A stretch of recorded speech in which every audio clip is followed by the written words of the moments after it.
Hey, everybody. We're super excited to have you here today for the Cleaning Hustle podcast. We have the most amazing, wonderful, fantastic, fabulous, super, whatever guest. This dude is like freaking awesome. And most of you in the community know this guy. So let's roll. Yeah, so I am happy and grateful to introduce James Harper on our channel today. Well, I'm excited to be here. I could not be more honored to be speaking with two awesome individuals I respect. And I'm not used to this side of the table, but I'm excited for today. Yeah, how often do you get to be a guest on a podcast? I'm sure you've been on a few, right? I've been on a few, maybe one or two times a year, but this is actually my first time being a guest in person. Oh, So okay. yeah, you guys are introducing me to it. All right. Awesome. Great. Perfect. Well, for the new viewers out there, why don't you go ahead and introduce yourself and tell us a little bit about what you do? Yeah, 30 seconds or less. My name's James Harper. I'm a connector, an initiator, and a provider, as our good friend Rocky Garza has told me to introduce ourselves. But in the professional world, I'm the CEO and co-owner of Power Placing, a virtual staffing and recruitment agencies for mainly cleaning and facility maintenance companies. And I'm also a co-host of The Profitable Cleaner, another cleaning podcast, just trying to be cool like you guys. Yeah. You are the one that created the path we're just trying to follow. I don't know about that, man. We're all trying to. So who's your new co-host?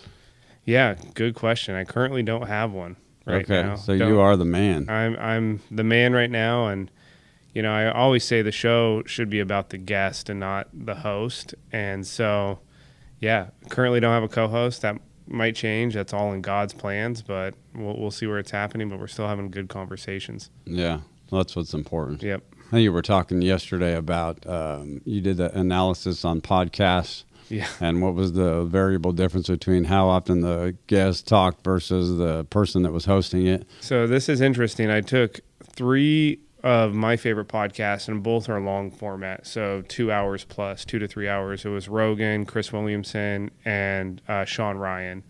All of them great podcasts in their own way, but I wanted to see which host spoke the most. And that rhymed. That was which host spoke the most. That's my next piece of content.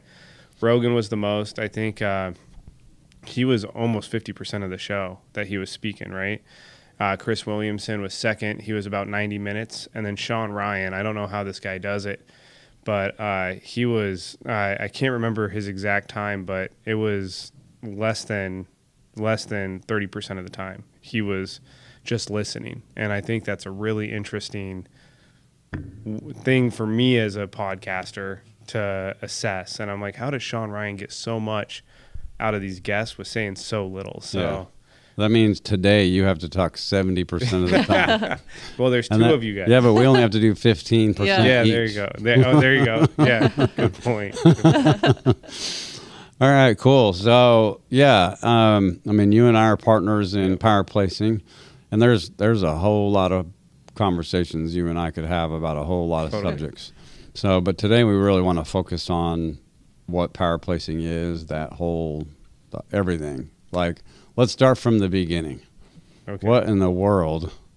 I'll tell my side of the story if you want, but What in the world got you even thinking about doing this style of business? I really have to say it's a God thing. And I know you can say that about everything, but no one raises their hand and says, hey, I want to start a virtual staffing, sales, and recruitment agency with a team based out of Latin America. Like, I didn't even know that was a business model that could potentially exist.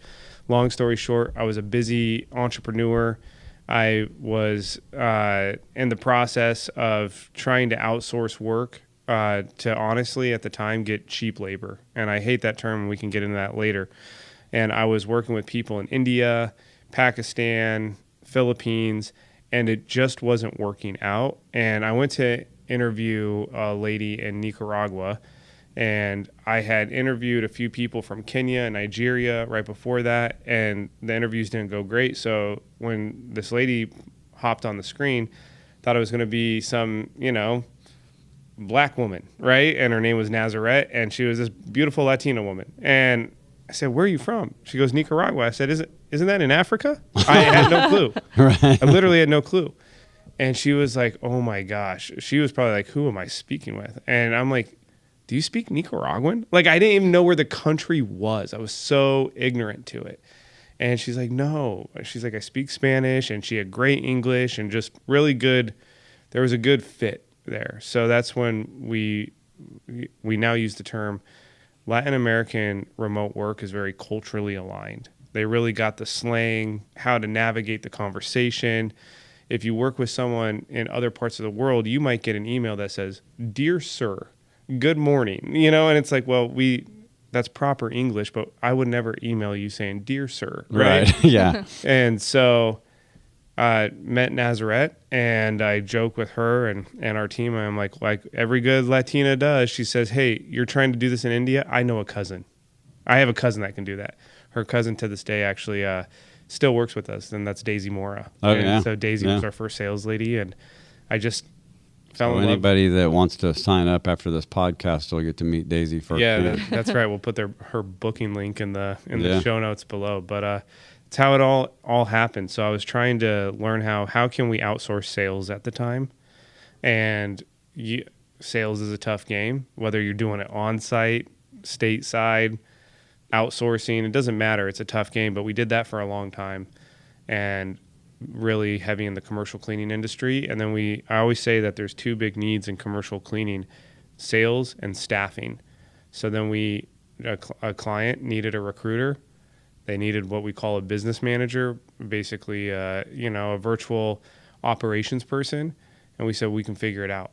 And so we started figuring it out, and then had the chance through all of this chaos to be blessed. Again, such a God thing to meet you, right? Which obviously led me to you. We became business partners, and it felt so like natural and seamless about a year and a half ago now. Yeah. That we really revamped the business model to really focus on where we saw the most success with our customers, which was in recruitment, operations, admin, because typically companies don't struggle from lack of vision. They struggle from capacity and execution. So if you have a remote workforce, that really increases your capacity and your execution ability. Yeah, 100%. I've seen that in IFS. Sorry, I didn't mean to cut you off. I mean, even we have 4 of them, working for us here at IFS. And I was telling you last night that, I mean, you get 4 individuals that are rock stars, educated, they know what they're doing, they're smarter than me in a lot of ways, and they bring it. Yep. And they bring it every day. And you don't ever really have to worry about whether they're being productive, because they absolutely want to make us happy here. I think most of them I talked to when we were down there in person, they really believe it's an honor and a privilege to work for a U.S. company. For sure.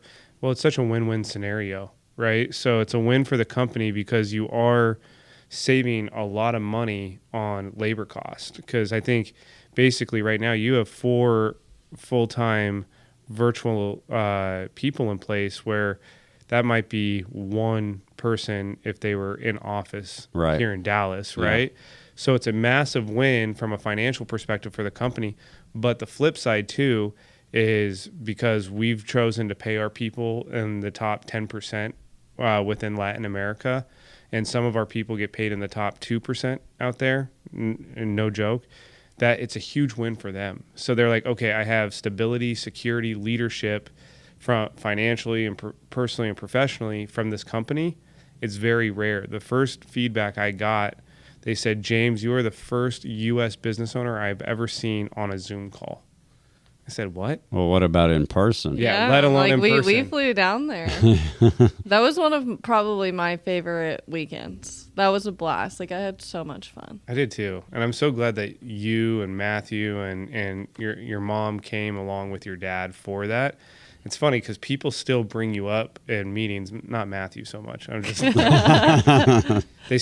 they were very honored that Dan brought his entire family. Like, that meant something so much to them, that like you would not just bring you two, but you guys brought Dan's family along with you. So I think it's so cool that you guys got to experience that. I keep asking him, I'm like, when can we go back? When can we go back? Obviously, there's a pause on travel down there right now. But I mean, I'm still friends with even some of the people that don't work for power placing anymore. Like Sophia. Yeah. She's probably one of my closest friends. We text all the time. I was actually trying to convince him to fly her up here for the wedding because I was like, I want her up here. I love her so much. But I just love the power placing people. They are very loving, generous people. It was just, I can't wait for us to go back. Yeah, totally. I can't wait to go back either. And, you know, I think I would also love the opportunity to bring some of them up here. Oh, yeah. Right? That have a U.S. visa, because what people might not know about remote work, and I think what we've done uniquely at Power Placing is we've created a culture, and we've kind of like bridged those borders virtually. I mean, yes, it has taken us going in person. We've moved our general manager from Nicaragua to the U.S., and so there has been in-person touch points, if you will.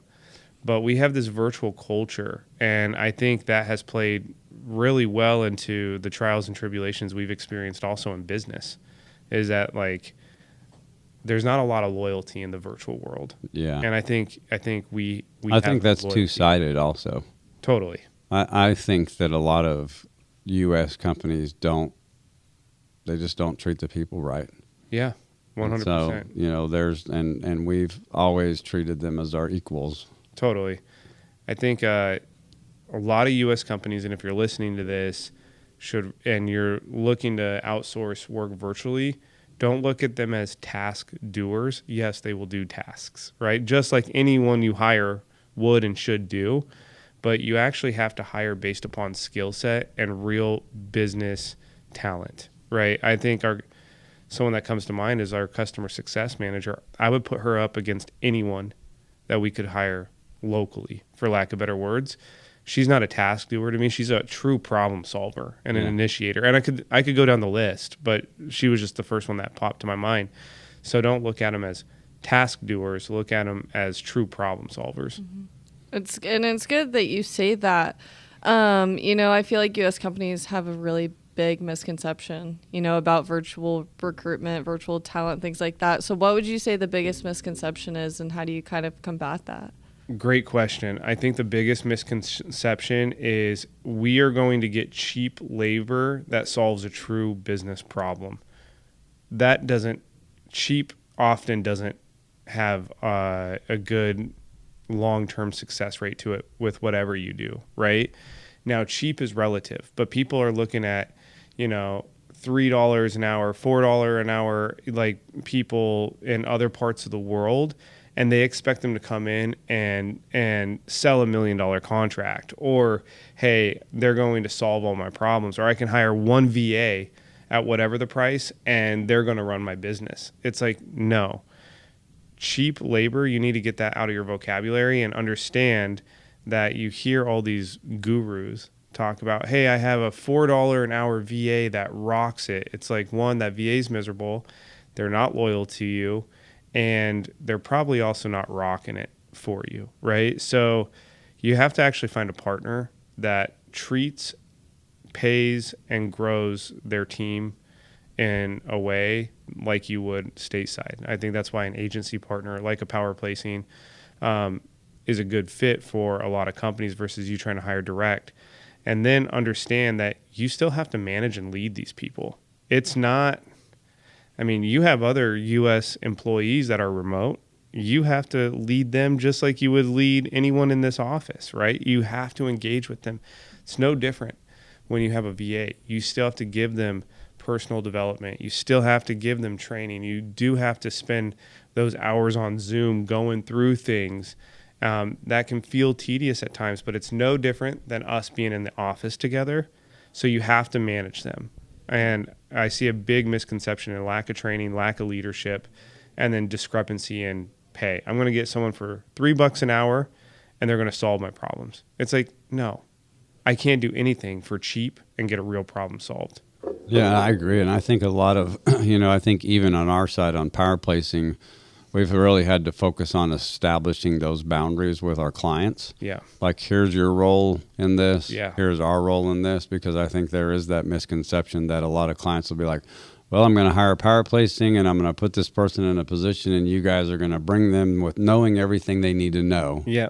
Instead of understanding, no, we don't know your business. Yep. We can teach them the basics. We can hold them accountable, but we don't know what you do. Exactly. Like, you got to take the time to train them and bring them up. And, you know, one thing I've really noticed is with our 4 is that they actually have become part of our culture. Which in the beginning for me, when we first started kind of doing trial and error with having VAs and all of that, I thought it was very awkward for me at first. It was like, okay, how do I navigate with them? They're on Zoom, they're in another country, they're in another part of the world, and then trying to understand their skill sets and then look at their skill sets and work through all of that. And then all of a sudden their skill sets are alignment, they're lining with culture. Everything is coming together, and then all of a sudden it's just like, you know, one of ours has been with us for over a year now, year and a half. Yeah, that's right. And I was like, wow, I cannot believe Fernanda's been with us for that long. Yep. But she's just part of the team. Yeah, you know, totally. She shows up to the meetings. She, you know, everybody interacts with her. Like, it's no different. No different. And one, shout outs to Fernanda, who's awesome. Yeah, such a bright light. But like, she's also so grateful for the opportunity. I know she sent you a nice message and all of that. And again, it's creating a win-win scenario where she's like, I've been with this company for a year and a half. She's gotten a raise since being here. She's grown professionally. You guys respect her as a person. What a win for her, who is struggling to even have stability in the workforce, who's a college graduate, by the way. I think she just got her master's degree. Nice. I think a lot because Anna is getting her master's right now, too. That's right. And I think Leilani has plans to go get her master's. And so, I mean, all these people are really smart. I lean on Leilani probably every single day for half of my job, and even my marketers. Like, when Leilani's not on a call, they're like, we like her knowledge. Where is she? So you guys are a good example. IFS is a great example of not viewing them just as task doers and actually viewing them as professionals. And then you see skill sets flourish, right? Yeah. You give them autonomy, and guess what? People take initiative, and then they raise the standard. And it's actually with Leilani, it was above and beyond our expectation, because we tried a new concept with her, like almost, I wouldn't say a management role, but she's the onboarding trainer, which we're like, okay, how are we going to train people that are in our office by somebody that's remote in a completely other country? Like, it was completely different for us to try to work that. And then we said, okay, you're going to be the trainer. You're going to learn our CRM. You're going to do all these things. And she was game for it. And then not only that, she brought us a training program that she had built with an actual, like, step-by-step, here's how things, you know, when we're doing our role playing and all the different things. And so she's done amazing. And I couldn't even imagine coming up with the same end result with a local person here. That's awesome. I mean, she's already fully... She went through 1 week of training where we helped her, and then our newest hire, we said, we trust you.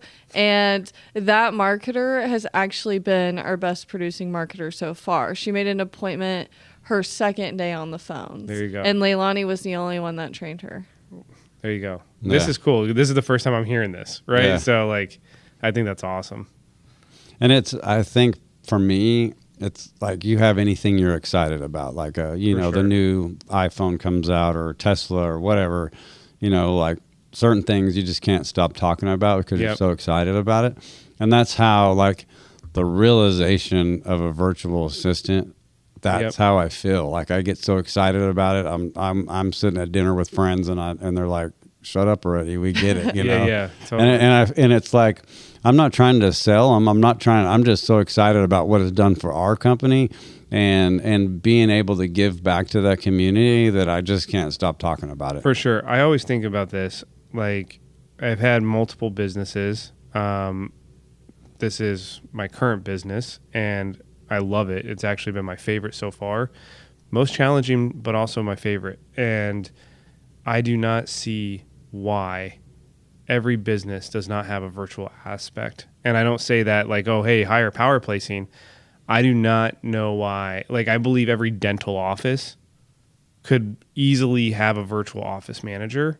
Sure, maybe have someone in person to greet and welcome and, give patient records, but someone to follow up. I mean, we were just hearing from one of your people here about her dental experience. Right. Someone following up with her 3 times after her surgery and how good that made her, and now she's referring people.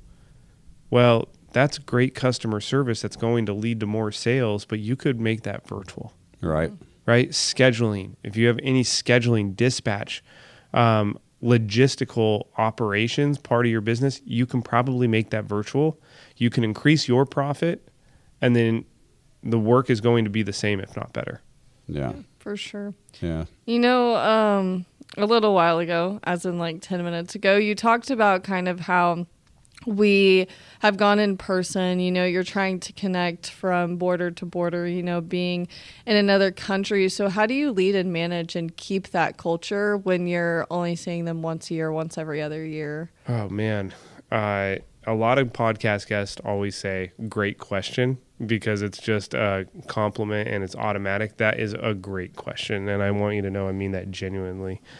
It's probably one of the toughest things to do. And I don't know if there's a perfect or a right answer for it. I think a few things that we've seen success with is, one, being consistently visible with your team virtually. So you guys just had Leilani on a call. She's seeing Dan. She's seeing you. She's seeing your leadership team. And that happens daily, weekly, consistently, right? I think just being visible and consistent and having them hear your or feel your culture and hear your message is good.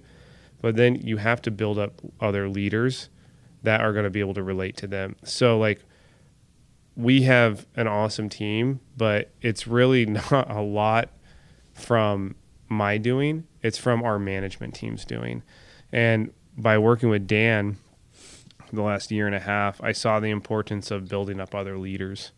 And I always used to have everything run through me, whether it was leadership, sales, putting out fires, and what a bad mentality as an owner of a company. And I had that. And so, our management team really, since Dan came on board, has been built up, I think, to be the leaders they are. So they're really the prime, I would say, success factor in having a great connection and culture. One, we also have our team get together. A lot of people on our staff is in Nicaragua. They get together monthly. Every now and then it's like, hey, send us a couple $100 for a pizza party or bowling. I think that's important, right? Number 2, also realizing that you as the CEO or the owner of the company can't do it all. So you really have to focus on a group of leaders. And I think Dan and I have done that the last year and a half, and it's paid off. Yeah. I think culture and remote work has been a really big topic the last 5 years. Totally. Just because of COVID, and there were so many remote workers, and really trying to understand the concept of culture. And I think culture in the remote world is almost twofold, because you have the culture of the company, but you also have 2 completely different cultures from a geographic perspective. Sure. Like the culture down there we got to see firsthand versus the culture here. So you're not only trying to morph 2 completely different cultures into a culture, and it could be a challenge. One of the things that I thought that was genius, and I don't know if you intentionally did it or it just kind of happened, but one of the things is our main general manager, the one that moved to the States, she understands the culture. Totally. And so it helps her guide you and I, because there's been times where she's come to us and said, you probably should rethink that. Yep. Because this is how the culture down there is. Exactly. And it's helped me to understand the types of individuals that we're dealing with. And I'll tell you, one of the things that I struggled with when I first partnered up with you is I really struggled with, we have, like in the United States, we can talk about prosperity. We can talk about your goals. We can talk about you can become a millionaire. There's all this opportunity. And when I first came on power placing, I was like, how do we have those conversations with these guys? Right. Like, we can go, like, is it a reality that they can? So I started asking those questions, like, do they have the potential to become a millionaire in their environment? And, and so there's a lot of dynamics there. And I think the key is, like, we've seen this fail over and over again, is when somebody that's just a company says, I'm going to go to a website, or I'm going to just put an ad out and I'm going to hire somebody from a country directly. They don't know how to deal with all of that. Yep. And we've already figured that out. So one of the key pieces of becoming a partner with Power Placing, if you decide to get in the virtual assistant world, is that we know how to handle the culture piece of it. That is so well said. I mean, for instance, they have a different Mother's Day than we do. I noticed that. I was like, on our group thread, I was like, why is everybody saying Happy Mother's Day? Yeah, so Mother's Day this year was May 25th for Latin America. And maybe it's that day every year, I should know that. But regardless, mothers are really honored, though, in Latin America. We have a lot of mothers on our staff. So it's like, it was important for me not to say on the U.S. Mother's Day, hey, guys, have a great Mother's Day. It was like, no, I made sure to say that on that Friday before their Mother's Day weekend. They also celebrate Holy Week, right, which is really big in the Catholic Church, which Catholicism is really big in Latin America, but a lot of them really honor God, and which I find awesome. So, respecting, the most time off requests we get is during Holy Week, right, which is so funny. Because here, maybe we should pay more attention to what actually matters about the story of, Jesus, right? Like, so, but we don't really honor it like they do. So I think that culture piece is really important. And then also understanding, just literally physical seasonality. Like, I know that, like, July through August, or July through September, you're going to get the most rainstorms there. Knowing how does that impact internet? What do you do? Like, so you can hire a freelancer on Upwork, and then let's say you have a project come due, and then you just don't hear back. What do you do in that moment? Well, you hope that you get a response. That's what you hope that Upwork gives you a refund, or you have to figure out a secondary solution. Or if you hire directly, if you know someone or know someone who knows someone, what happens on that Tuesday morning when they don't show up for your 8 a.m. Zoom call? You have to hope that you got their WhatsApp number and know actually how to call them. And it's like, the reason I'm saying this is because we've had people literally disappear on us, and I'm like, they've quit, they've died, they're ripping us off. I go to the extreme, and Elia, our HR manager, can be like, no, it's actually just like hurricane season. They've already like contacted me here locally. She can show me, and they'll be back online literally in 12 hours. And that's what happens. But it's like, we wouldn't know that from our seat. Right. So again, quality control too, having a management team that's culturally there, I think has been big. Yeah, and even in some cases, we can tell our team members, hey, go over to their house and see what they're doing. Actually, that's true. We've legitimately ran call centers out of living rooms because of internet issues. Yeah, that is true. Okay, James. Where do you see the virtual recruitment space going in the next 3 to 5 years? I see it really expanding. I'm starting to get a sense of it being more professionalized. I know that I believe people are just now starting to get educated on what a virtual assistant really is and how that can be utilized in their business. So I believe people are going to be just more open and welcome to the idea. I got to give a shout out to the cleaning industry. Man, they were like early adopters of it for whatever reason. I mean, maybe you could speak to that, but like, cleaning kind of gets like overlooked in terms of like being innovators sometimes, or outdated technology, whatever, all the misconceptions with the cleaning industry. They've always been really hungry to implement a virtual solution. So shout outs to all the great cleaning companies out there. But I believe there's going to be more brick and mortar and more, let's say, unsexy industries starting to adopt the virtual model, and I think it's going to be very beneficial for them if they do it the right way. And I know you said at the beginning of the podcast you really started with the cleaning industry. Just for our watchers out there, do you do every type of industry if someone wanted to hire power placing on? Yeah, absolutely. So if it can be a virtual remote position, especially when it comes to recruitment, operations, admin, marketing roles, we can make it work in any industry. Currently, we're working with, a technology company, software companies, real estate companies, obviously a lot of facility companies, just because that's kind of where we were rooted from. But if it can be virtual and remote and it fits in those categories, let's have a conversation and see if we can't help you. If we can't help you, I can guarantee you we can still be a resource for you. Yeah, I know we're doing everything from the aviation industry, broker. Great point. Like I was just trying to sit here and think of the different industries. A broker, yeah. We've acquisition and mergers. That's exactly right. We're doing some law firm stuff. Yep. So I can't even think of an industry that we couldn't help service. Yeah. I think our niche started out in cleaning just because that was your background with your events and things and your podcast, and then of course my background. Totally. And then I went to you one day and said, hey, we need to think bigger than this. 100%. Or we talked about it. I don't know if I came to you or what the story was, but it was basically like, we love our cleaning people. But there's also way more that we can provide to serve other businesses and help other companies. And so, for sure, we'll help anybody we can.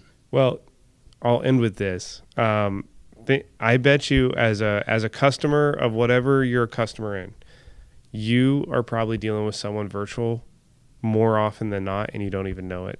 For instance, my cell phone provider is Sprint.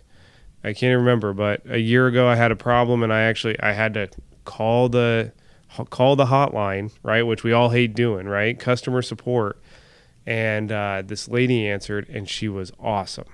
And I finally asked her, and it was like, hey, sir, you're going to have to wait. Like, this is going to be really tough, but it's going to be 15 minutes before I have an answer. I can stay on the phone with you and chat, or I could put on music, or I'm stay on the phone with me and talk. I'm like, yeah, let's do that actually.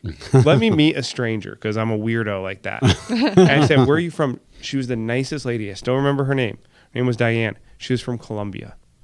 So I said, how? Then I'm trying to recruit her, right, to power placing at the time. And she's like, yeah, all of Sprint pretty much customer service is outsourced to Colombia. So if you have Sprint, you've dealt with their chat support, it's someone in Latin America. If you call, your local insurance company, another great industry I think that will go virtual here very soon, that's starting to adopt it.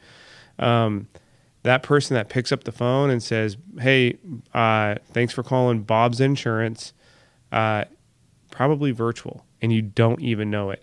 That meeting that you just scheduled with your landscape company that you didn't even talk to someone with, but you got the email follow-up, you see that your crew's scheduled, probably virtual. Yep. So as a consumer, you've already adopted it and you don't know it. Now, more business and industries will start to adopt it.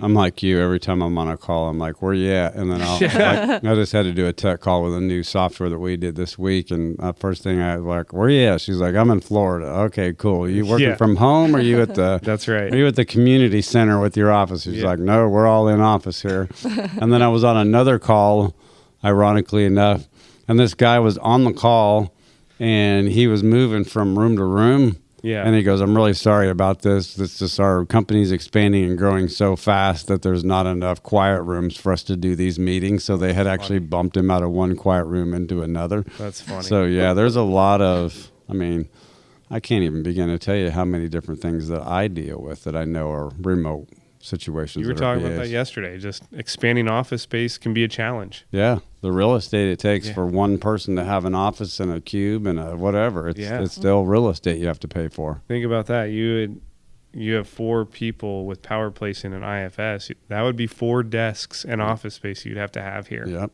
Mm-hmm. And 4 more lunches I have to buy every week. Yeah, that's right. That's exactly right. So, well, great. Well, James, thanks for being on the show today. Yes, thank you. Thank you, guys. We're really excited to see the direction of power placing and where it's going to go. And for us, it's really about serving people. Absolutely. You talked in our sales meeting this morning about servant leadership and serving first. And I believe that's what it's really about, is serving our clients and making their life a little easier, taking a little stress off. Yep. I can't even begin to tell you the amount of stress that you can relieve just by having that person there for you. So it's amazing. Yep. You got any final words? No. Thank you for coming on. I've enjoyed having you here. You know, I love when you're in town. Yeah. So. Well, thank you guys for having me. And if you guys are listening and you guys want to check out the type of people we have on our team, we actually have a live directory that you can go to at powerplacing.com. You can search the profiles, their disc profiles. They've all been background checked, reference checked, vetted, listen to their English. So start there. And if we can help you, happy to have a conversation. Yeah. Awesome. Well, everybody, thanks for watching the Cleaning Hustle podcast. We look forward to seeing you the next time around, and have an amazing day.